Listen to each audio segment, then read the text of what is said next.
ഞങ്ങൾ പൂനെയിൽ താമസിക്കുന്നത് ബാംഗ്ലൂർ മുംബൈ ഹൈവേക്ക് അടുത്താണ് കേട്ടോ. ഈ ഹൈവേയിലത്തെ കാര്യം അറിയാലോ, മോസ്റ്റ്ലി വണ്ടികൾ ചേറി പാഞ്ഞിട്ട് തന്നെ പോവാറ്.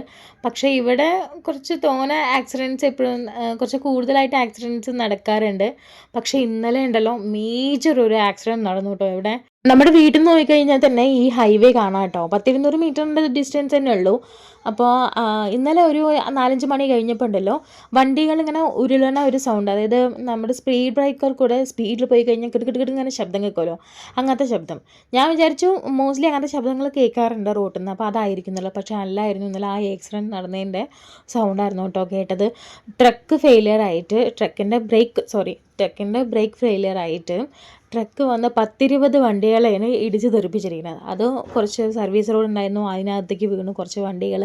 അങ്ങനെ പോയി ട്രക്ക് ഫുള്ളും കത്തി. ഒരുപാട് പേർക്ക് പരിക്കുകളുണ്ട്, കുറച്ച് പേർക്ക് ജീവൻ തന്നെ നഷ്ടപ്പെട്ടു. കാണുന്ന NHന്റെ താഴത്തേക്ക് വാഹനങ്ങൾ മറിഞ്ഞെന്ന് പറഞ്ഞില്ലേ, ആ റോഡ് കൂടെ ആയിട്ടോ നമ്മൾ ഡെയിലി ഓരോ സാധനങ്ങൾ വാങ്ങിക്കാനോ ഇരിക്കാനോ അല്ലെങ്കിൽ ഡെയിലി നമ്മൾ പാസ് ചെയ്യുന്ന റോഡാണത്.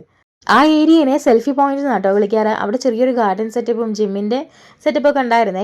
ആദ്യമൊക്കെ അവിടെ ആൾക്കാർ വന്നിട്ട് എക്സസൈസ് ഒക്കെ ചെയ്യായിരുന്നു. ഇപ്പൊ ഒന്നും ആരും കാണാറില്ല കേട്ടോ. ട്രക്ക് കത്തി വരുന്ന എൻ്റെ CCTV വിഷ്വൽസ് ഒക്കെ യൂട്യൂബിനകത്ത് കണ്ടിട്ടുണ്ടായിരുന്നു കേട്ടോ. നാട്ടിലാണെങ്കിലും എവിടെയാണെങ്കിലും വണ്ടി ഓടിക്കുന്നവർ സൂക്ഷിച്ച് വണ്ടി ഓടിക്കുക. എന്തായാലും മരിച്ചവർക്ക് ആദരാഞ്ജലികൾ.